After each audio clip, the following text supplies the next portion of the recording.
আউযু বিল্লাহি মিনাশ শাইতানির রাজিম বিসমিল্লাহির রহমানির রহিম আলহামদুলিল্লাহি রাব্বিল আলামিন আর রহমানির রহিম মালিকি ইয়াউমিদ্দিন ইয়্যাকা না'বুদু ওয়া ইয়্যাকা নাস্তাঈন ইহদিনাস সিরাতাল মুস্তাকিম সিরাতাল্লাযীনা আন'আমতা আলাইহিম গায়রিল মাগদুবি আলাইহিম ওয়ালাদ-দাল্লিন আমিন। আমি আজকের অনুষ্ঠান শুরু করছি পরম করুণাময় আল্লাহর নামে।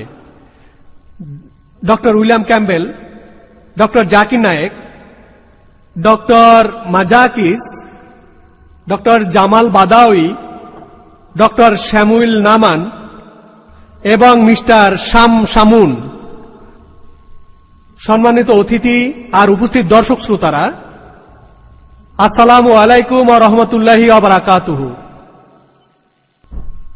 আপনাদের সবার উপরে আল্লাহর দয়া এবং শান্তি বর্ষিত হোক। আজকের এই অনুষ্ঠানের আয়োজক the Islamic circle of north আমেরিকার পক্ষ থেকে আমি ডক্টর সাবিল আহমেদ আপনাদের সবাইকে জানাচ্ছি সাদর আমন্ত্রণ। আজকের আলোচনার বিষয় বিজ্ঞানের আলোকে কোরআন এবং বাইবেল। ডক্টর উইলিয়াম ক্যাম্বেল এবং ডক্টর জাকির নায়েকের বিশেষ অনুরোধে ইসলামিক সার্কেল অব নর্থ আমেরিকার পক্ষ থেকে এই অনুষ্ঠানের আয়োজন করা হয়েছে, যাতে করে আমরা বন্ধুত্ব বজায় রেখে একে অন্যকে বুঝতে পারি। ইগনার বিভিন্ন কার্যক্রম সম্পর্কে সামান্য কিছু কথা বলি। Islamic circle of north America, আমাদের এই প্রতিষ্ঠানের মূল উদ্দেশ্য হল পৃথিবীর মুসলমানদেরকে সত্যিকারের মানুষ হিসেবে তাদের দায়িত্ব পালনে উৎসাহিত করা, ইসলাম ধর্ম সম্পর্কে মানুষের জ্ঞান বাড়ানো আর চারিত্রিক উন্নয়নের জন্য বিভিন্ন শিক্ষামূলক কার্যক্রম পরিচালনা। এছাড়াও ইগনা পৃথিবীতে সব ধরনের অন্যায় আর অত্যাচারের প্রতিবাদ করে এসছে। এছাড়াও আমাদের প্রতিষ্ঠান আর্থসামাজিক ন্যায় বিচার প্রতিষ্ঠা, সমাজে মানুষের নাগরিক স্বাধীনতা আর বিশ্বের মানুষের মধ্যে ভ্রাতৃত্ব বজায় রাখার জন্য অবিরাম কাজ করে যাচ্ছে পৃথিবীর সব জায়গায়। বিশেষ করে উত্তর আমেরিকার বিভিন্ন দেশে ইগনা তার কাজ করে যাচ্ছে।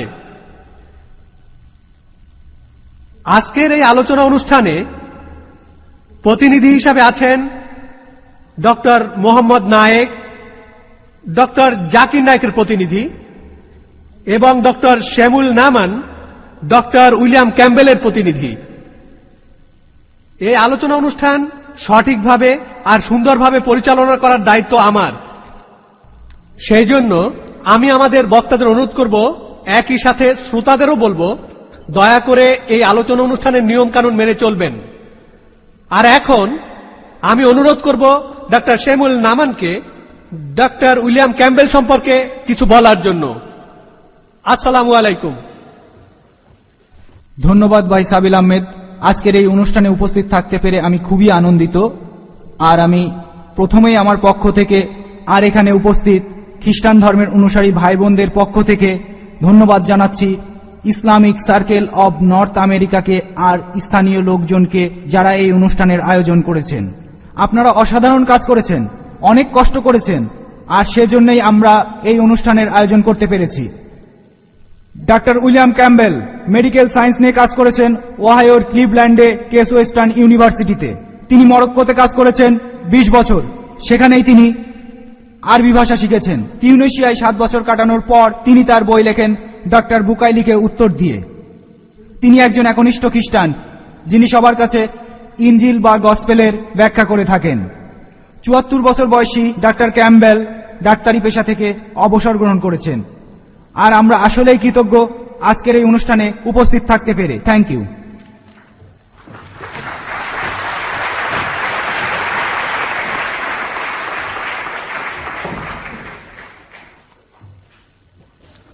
ইসলামিক রিসার্চ ফাউন্ডেশনের পক্ষ থেকে আমি ডক্টর মোহাম্মদ নায়েক এই অনুষ্ঠানে ডক্টর জাকিরের সাথে উপস্থিত থাকতে পেরে আনন্দিত। এটা আসলেই যথেষ্ট আনন্দের যে এই অনুষ্ঠানে আপনাদের সাথে থাকতে পেরেছি। যে অনুষ্ঠানে উপস্থিত আছেন doctor William Campbell, doctor Jamal Badawi, doctor Mazakas, আর এছাড়াও আমার সহকর্মী ভাই ডক্টর স্যামুয়েল নামানের মতো পণ্ডিত লোকেরা। আমি এখন ভাই স্যামুয়েল নামান আর আমার পক্ষ থেকে এই অনুষ্ঠানের ফরম্যাটটি আপনাদের বলছি। এই অনুষ্ঠানে আমাদের বক্তা দুইজন এভাবে লেকচার দিতে রাজি হয়েছেন যে ডক্টর উইলিয়াম ক্যাম্বেল প্রথমে আপনাদের উদ্দেশ্যে 55 মিনিট লেকচার দেবেন, আর টপিক হল বিজ্ঞানের আলোকে কোরআন এবং বাইবেল। এরপর ডক্টর জাকির নায়েক, তিনি এখন আপনাদের উদ্দেশ্যে বলবেন 55 মিনিট এই একই টপিকের উপর। তারপর এই দুইজন বক্তা আবারও লেকচার দেবেন, সেখানে ডক্টর ক্যাম্বেল ডক্টর জাকির নায়েকের বিভিন্ন কথার উত্তর দেবেন 25 মিনিট ধরে, আর তারপর doctor Zakir Naik 25 minute lecture দেবেন, ডক্টর ক্যাম্বেলের বিভিন্ন কথার উত্তর দেবেন। সবশেষে আপনাদের জন্য থাকবে উন্মুক্ত প্রশ্ন এবং উত্তর পর্ব, যেখানে আপনারা শ্রোতারাই প্রশ্ন করবেন। এই দুইজন বক্তাকে আপনারা এই অডিটোরিয়ামের কোশ্চেন মাইক দিয়ে প্রশ্ন করতে পারবেন। এই প্রশ্নোত্তর পর্ব যখন শেষ হয়ে যাবে, আপনারা তখন প্রশ্ন করবেন ইন্ডেক্স কার্ড লিখে, যেগুলো নিয়ে ভলান্টিয়াররা আপনাদের পাশেই আছে। আপনাদের এই প্রশ্নগুলো তারপর বাছাই করে বক্তাদের সামনে তুলে ধরা হবে, আর তারা প্রশ্নগুলোর উত্তর দেবেন। লেডিস অ্যান্ড জেন্টলম্যান, এখন আপনাদের সামনে আসছেন ডক্টর উইলিয়াম ক্যাম্বেল।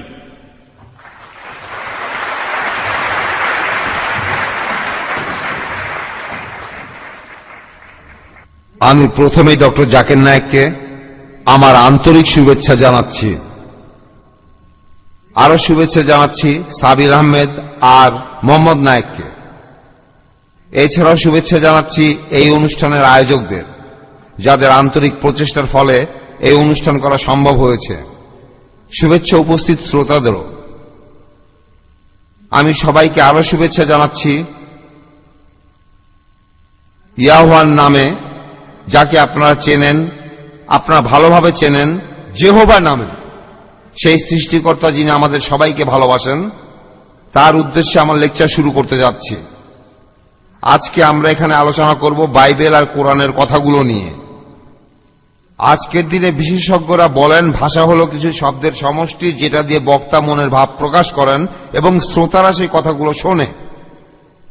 কোরআনে মোহাম্মদ কিছু কথা বলেছেন যেটা অন্যরা শুনেছে।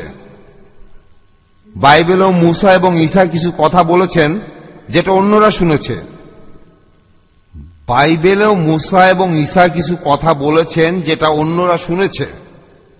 তাই আমাদের সে সময়ের ভাষা বুঝতে হবে, এছাড়া সে সময়ের কবিতার সাহিত্যকর্ম পড়তে হবে। যেমন গসপেল লেখা হয়েছে 180 খ্রিস্টাব্দে, আর কোরআন লেখা হয়েছে হিজরি 1ম শতাব্দীতে। আর এগুলো বুঝতে গেলে আধুনিক নিয়মে কোনো অর্থ করলে চলবে না। যদি আমরা আসলে সত্যিটা জানতে চাই, তাহলে আমাদের অর্থ বুঝে পড়তে হবে। আমি যে একটা কথা বলছি সেটার একটা উদাহরণ দেই। আপনারা এখন প্রথম স্লাইডটা দেখছেন।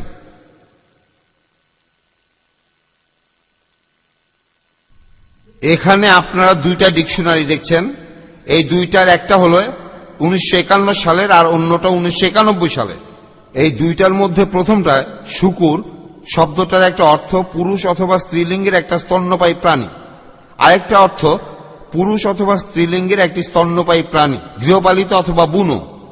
আরেকটা অর্থ একটি স্তন্যপায়ী প্রাণীর মাংস বা পোর্ক। 4 নম্বর অর্থটা কোনো মানুষ বা প্রাণী যার ব্যবহার শুকুরের মতো, যে মানুষটা বেশ পেটু। 5 নম্বর অর্থটা হলো লোহার পিণ্ড, ঢালাই করা লোহার পিণ্ড। তারপর এখানে আমরা নতুন একটা অর্থ দেখছি, একজন পুলিশ অফিসার। পুলিশ অফিসারকে বলা হচ্ছে শুকুর। ঠিক আছে, এখন কথা হলো, তাওরাতে বলা আছে তোমরা শুকুর খেতে পারবে না। এখানে কি আমি বলতে পারি যে এই শুকুর মানে পুলিশ অফিসার, তাদেরকে আমরা খেতে পারবো না, কোনোভাবে খাওয়া যাবে না? কোরআনেও বলা আছে তোমরা শুকুর খেও না। এর মানে কি আমরা তাহলে শুধু পুলিশ অফিসারদেরকেই বুঝবো? না, এটা ঠিক না, এটা বোকামি হবে। এভাবে বললে ভুল বলা হবে। মোহাম্মদ এখানে পুলিশ অফিসারকে বোঝাননি, মুসা পুলিশ অফিসারকে বোঝাননি। নতুন শব্দ দিয়ে অর্থ করা চলবে না।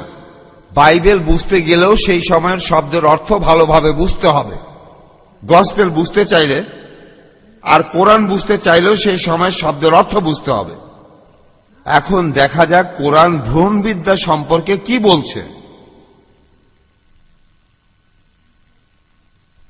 ও সরি, ভুল স্লাইডটা এসেছে।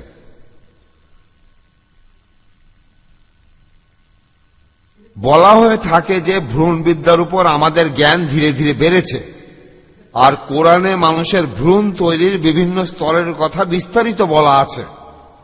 কিথ মোর নামে একজন ডাক্তার হিউম্যান এমব্রায়োলজি নামে একটা বই লিখেছেন।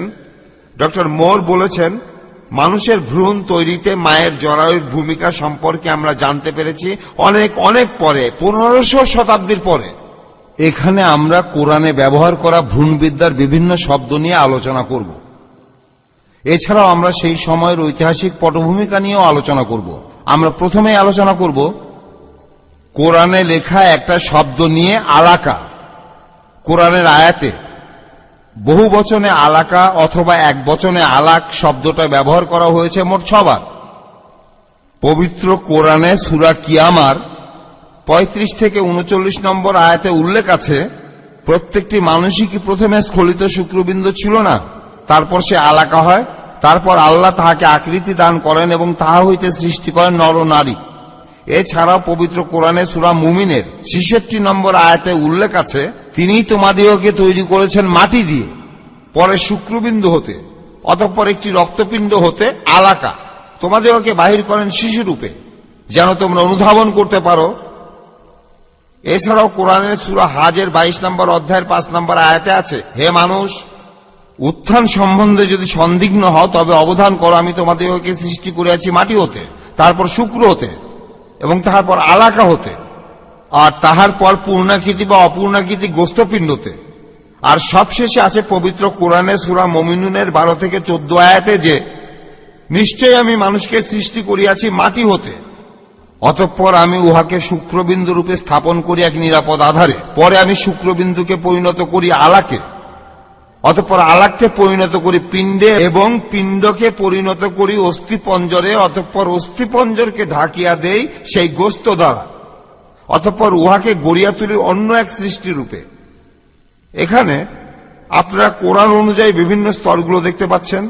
প্রথমে নতুফা বা শুক্র, তারপর আলাকা বা রক্তপিণ্ড, এরপর মুদাখা বা মাংসপিণ্ড, তারপর আদাম বা হাড়, সবশেষে হাড়গোড়ের উপর মাংসপিণ্ড। গত কয়েক শতাব্দীতে আলাকা শব্দটার অনুবাদ করা হয়েছে এভাবে। এখানে আলাকার মোট 10টি অনুবাদ আছে, আমি সবগুলোর কথা বলছি না।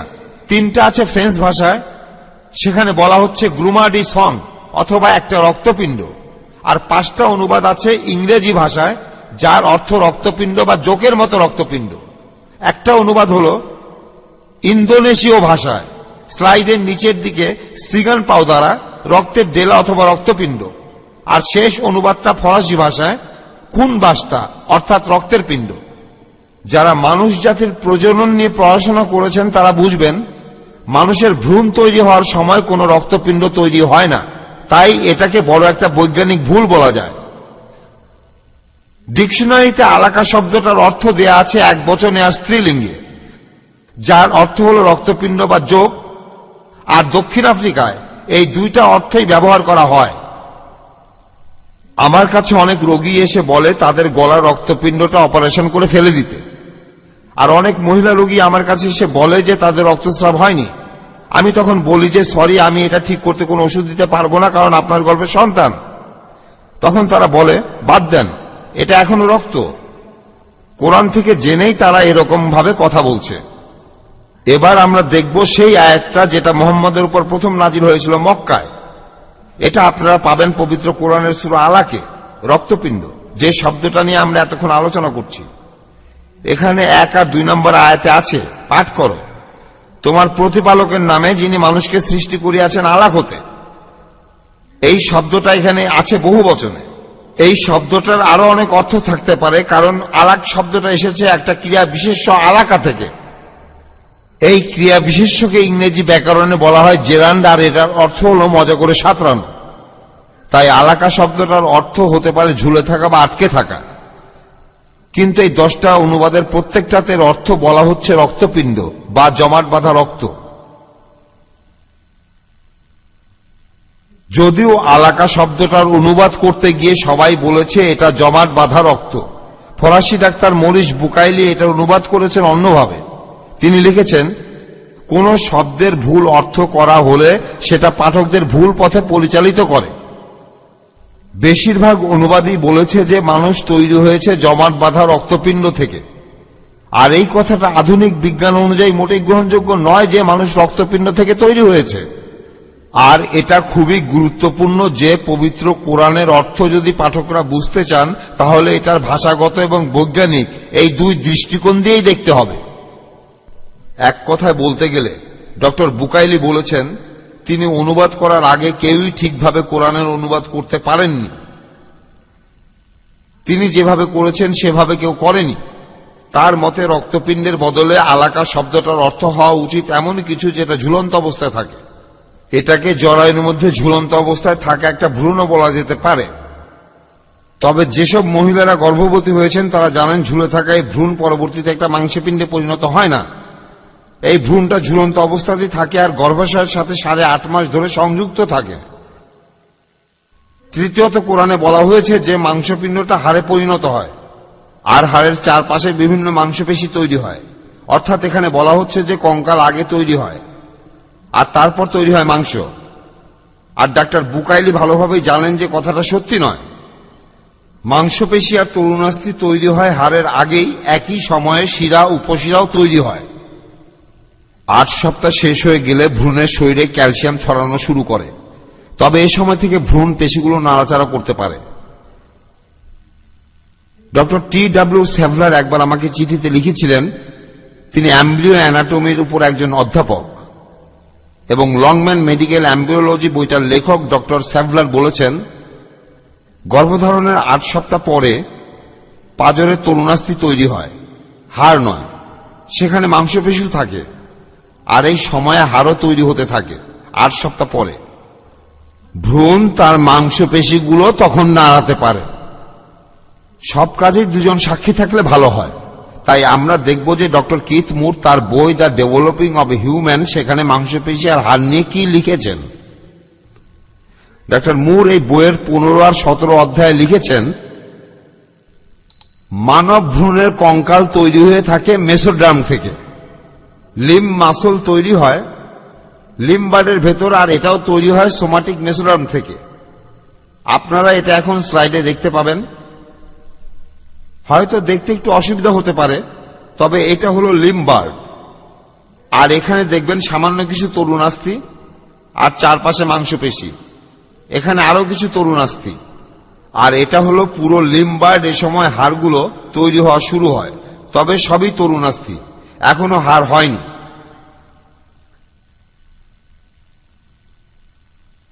দ্বিতীয় স্লাইডে দেখবেন এটা কিভাবে তৈরি হয়। এখানে আপনারা এখন দেখছেন তরুণাস্থি। এগুলো হাড় হলেও দেখতে অনেকটা তরুণাস্থির মতো। এরপর এখানে ক্যালসিয়াম জমা হতে থাকে, আর ক্যালসিয়াম জমা সম্পূর্ণ হলে হাড় তৈরি হয়। অস্থিমজ্জা যখন তৈরি হয়, আমি আগের স্লাইডটাতে যাব।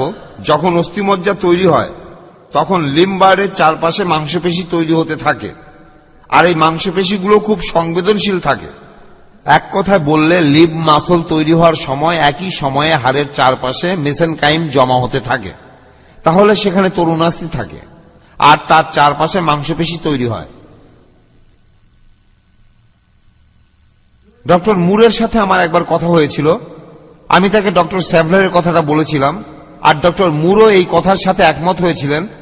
উপসংহার হল ডক্টর সেভলার আর ডক্টর মুর একমত যে ক্যালসিয়াম সমৃদ্ধ হাড় তৈরি হওয়ার পর তার চারপাশে মাংসপেশি তৈরি হয় না। বাস্তবে এই হাড় তৈরি হওয়ার কয়েক সপ্তাহ আগেই মাংসপেশি তৈরি হয়ে যায়। কোরআনের কথা অনুযায়ী আগে হাড়, তারপর মাংসপেশি। এভাবে মানুষের শরীর তৈরি হয় না। কোরআন এখানে সম্পূর্ণ ভুল কথা বলেছে। এই সমস্যার কোনো সমাধান করা যাবে না। ডক্টর মুর এখানে আরো কিছু বলেছেন। তিনি বলেছেন যে কোরআনের বেশ কিছু আয়াতে মানুষের শরীর তৈরির সময় রক্তপিণ্ড আর মাংসপিণ্ডের কথা বলা হয়েছে। এই কথার উত্তর দিতে গিয়ে ডক্টর মুর কথা বলেছেন যে 23 থেকে 30 দিনের মধ্যে 23 দিনের ভ্রূণ হয়, 3 মিলিমিটার লম্বা, 1 ইঞ্চির 8 ভাগের 1 ভাগ, আমার 2 আঙ্গুলের মধ্যে যতটুকু ফাঁকা আছে। এটা হলো 10 নাম্বার স্টেজ। ডক্টর মুরের বইতে এটার ছবি রয়েছে।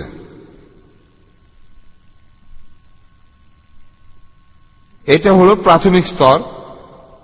যখন শুক্রাণু ডিম্বাণুর ভেতরে ঢুকে যায়, এটা হলো 1 নাম্বার স্টেজ। 2 সপ্তাহ পরে আসে 6 নাম্বার স্টেজ, আর এটা হলো 3 নাম্বার স্টেজ। এইটা হলো প্রথম স্টেজ, আর এইটা হলো 23 দিনের ভ্রূণ। ডক্টর মুর এটাকেই বলেছেন যে দেখতে জোকের মতো। আর একটু ভালোভাবে দেখতে হলে আমাদের এক্সরে দেখতে হবে। এটা হলো 22 দিনের ভ্রূণ, আর মেরুদণ্ডটা এখনো খোলা অবস্থায় আছে। 23 দিনের যে ভ্রূণটা, যেখানে মেরুদণ্ড খোলা অবস্থায় আছে, উন্মুক্ত অবস্থায়, মাথাও এই সময় খোলা অবস্থায় থাকে। এটা দেখতে মোটেও চোখের মতো নয়। এরপরে আপনারা আরো দেখবেন, এখানে ডায়াগ্রামটা দেখছেন, এটা হলো রস্ট্রাল নিউরোপোর। এখানে আপনারা এখন দেখছেন 20 দিনের একটা ভ্রূণ।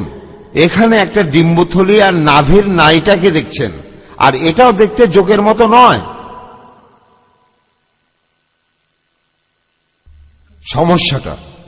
সমস্যাটা হলো আলাকা শব্দটার অর্থ আসলে কি হবে সেটার ব্যাপারে আমরা নিশ্চিত হতে পারিনি। এই আরবি শব্দটার অর্থ সম্পর্কে নিশ্চিত হতে পারিনি। হিজরতের সমসাময়িক কালে এই শব্দটার অর্থ করা যায় শুধুমাত্র শব্দটার ব্যবহার দেখে। এখন এই আলাকা শব্দটার অর্থ সম্পর্কে নিশ্চিত হতে গেলে যে এটা কি 3 মিলিমিটারের ভ্রূণ নাকি ঝুলন্ত কিছু, তখন আমাদের জরিপ করতে হবে যারা এই ভাষায় কথা বলে আরবের মক্কা আর মদিনায়। মুহাম্মদের কাছাকাছি সময়ের ভাষা আর কুরাইশদের ভাষা নিয়ে গবেষণা করতে হবে। এটা সহজ কোনো কাজ নয়, কারণ আরবের কুরাইশদের ভাষা নিয়ে এর মধ্যে অনেক গবেষণা করা হয়েছে। আগেকার মুসলমানরা বুঝতে পেরেছিলেন যে কোরআনের আসল অর্থ জানাটা খুবই গুরুত্বপূর্ণ বিষয়, আর এজন্যই তারা তাদের ভাষা আর কবিতা নিয়ে অনেক গবেষণা করেছিলেন। তবে আবু বকর, যিনি একসময় প্যারিসের প্রধান মসজিদের ইমাম ছিলেন, তিনি 1985 সালে মুনকিলিয়াতে এক সৃষ্টিকর্তার উপরে কথা বলতে গিয়ে একটি কনফারেন্সে বলেছিলেন, তিনি শ্রোতাদের কাছে প্রশ্ন করেছিলেন, মুহাম্মদ সাল্লাল্লাহু সময় কোরআনের কথার যে অর্থ ছিল সেটা কি এখনো অবিকৃত আছে? তিনি নিজেই উত্তরে বলেছিলেন, প্রাচীন কবিতা দেখে বোঝা যায় অবিকৃতই আছে। তাহলে আমরা এখানে কথা বলতে পারি, পবিত্র কোরআনের এই আয়াতগুলো যদি এতদিন ধরে অবিকৃত থাকে, তাহলে এই আয়াতগুলোতে যেসব বৈজ্ঞানিক বিবৃতি দেয়া হয়েছে সেগুলো এতদিন ধরে অবশ্যই অবিকৃত অবস্থাতেই আছে, যদি না এই কথার বিপক্ষে কিছু প্রমাণিত হয়। এ ব্যাপারটা খুবই গুরুত্বপূর্ণ, কারণ কিছু আয়াতে বলা আছে যে এই তথ্যগুলো হলো নিদর্শন। কোরআনে সূরা মুমিনে উল্লেখ করা আছে যে তিনি তোমাদিগকে তৈরি করেছেন মৃত্তিকা হতে, পরে শুক্রবিন্দু হতে, তারপর একটি রক্তপিণ্ড হতে আলাকা, যেন তোমরা অনুধাবন করতে পারো। এছাড়াও কোরআনে সূরা হাজে উল্লেখ আছে, যদি সদ্বিগ্ন হও তবে অবধান করো। তাহলে এখানে প্রশ্নটা হলো যদি কোরআন মক্কা মদিনা সব নরনারীর কাছে নিদর্শন হয়ে থাকে, এই আলাকা শব্দটা দিয়ে তারা কি বুঝতো, যেটা দিয়ে তৈরি হতো তাদের বিশ্বাসের মূল ভিত্তি? এর উত্তর দিতে গিয়ে আমরা মুহাম্মদের সময় পর্যন্ত বিভিন্ন ঐতিহাসিক ঘটনা পর্যালোচনা করব। দেখব মুহাম্মদ ও তার অনুসারীরা প্রজনন বিদ্যা কতটুকু জানতেন। শুরু করেছি হিপোক্রেটিসকে দিয়ে। ইতিহাস থেকে জানি তিনি জন্মগ্রহণ করেছিলেন গ্রিক দেশে কুশ দ্বীপে খ্রিস্টপূর্ব 460 সালে।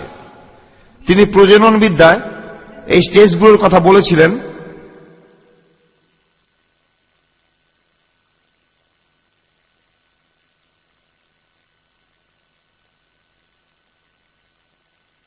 বাবা মা দুজনের শরীর থেকে শুক্রাণু আর ডিম্বাণু বের হয়ে মিলিত হয়।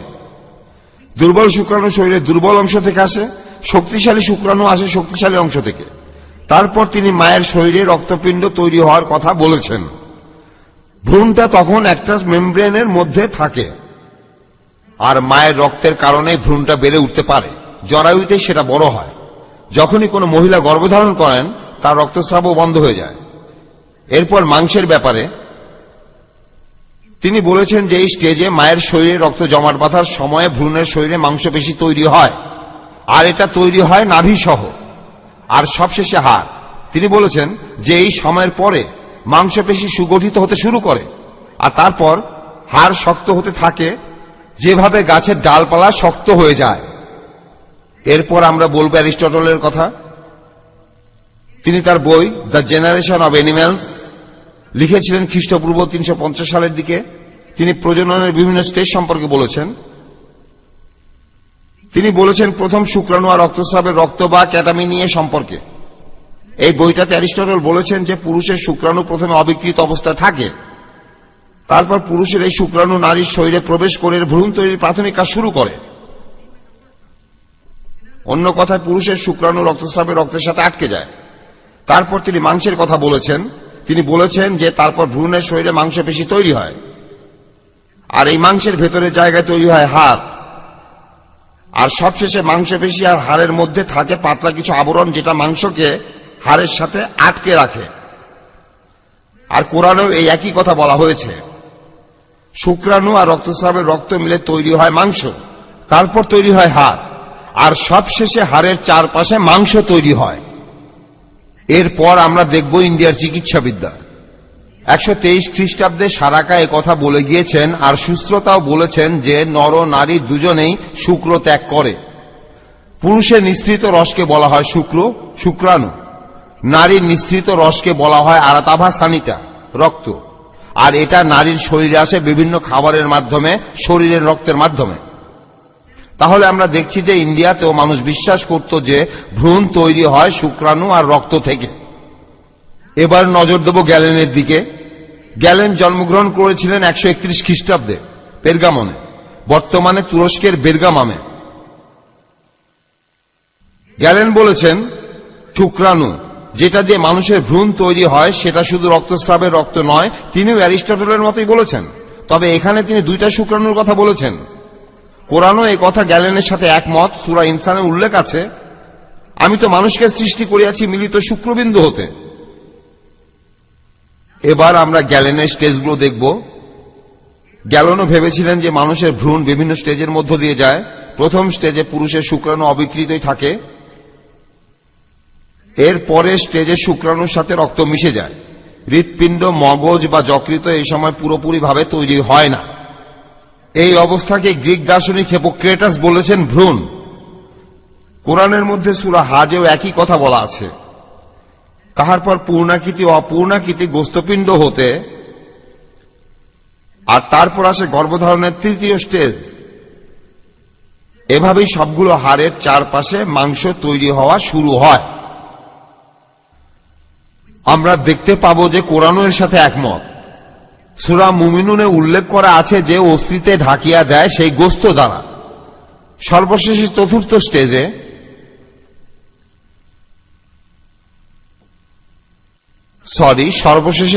স্টেজে এসে মানব ভ্রূণের সবগুলো অঙ্গ প্রত্যঙ্গ আলাদাভাবে গঠিত হয়।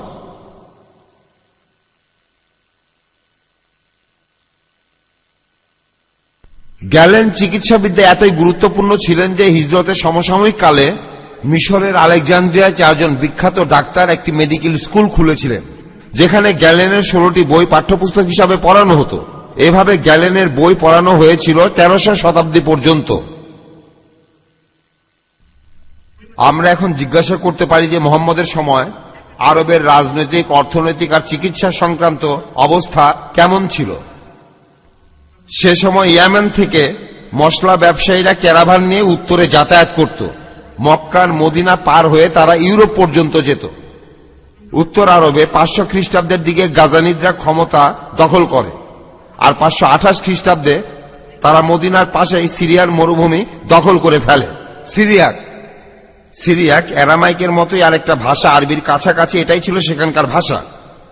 463 খ্রিস্টাব্দের দিকে ইহুদি তাওরাত আর ওল্ড টেস্টামেন্ট অনুবাদ করে সিরিয়াক ভাষায়। ব্রিটিশ মিউজিয়ামে এর একটা কপি আছে। এই অনুবাদগুলো গসকিয়ানদের কাছে পৌঁছে যায়, যারা ছিল খ্রিস্টান, আরো পৌঁছে যায় ইহুদিদের কাছে। এ সময়ে সিরগিয়াস সিরাসাইনি 536 খ্রিস্টাব্দে কনস্টান্টিনোপলে মৃত্যুবরণ করেন, যিনি সে সময় গ্রিক ভাষা থেকে সিরিয়াক ভাষায় অনুবাদ করার জন্য বিখ্যাত ছিলেন। তিনি চিকিৎসা বিজ্ঞানের অনেক বই অনুবাদ করেন। তার মধ্যে ছিল গ্যালেনের 26টি বই। এই বইগুলো তখন পার্সিয়ায় প্রথম খাসরোভের রাজ্যে পাওয়া যেত। গাসান গোত্রের কাছেও পাওয়া যেত, যারা মদিনার কাছাকাছি থাকত। প্রথম খাসরোভ, আরবিতে খিসরা, পারস্যের রাজা, তাকে বলা হতো খাসরোভ দ্য গ্রেট। তার সেনাবাহিনী ইয়েমেন পর্যন্ত এলাকা জয় করেছিল। তিনি লেখাপড়া পছন্দ করতেন আর কয়েকটা স্কুলও খুলেছিলেন।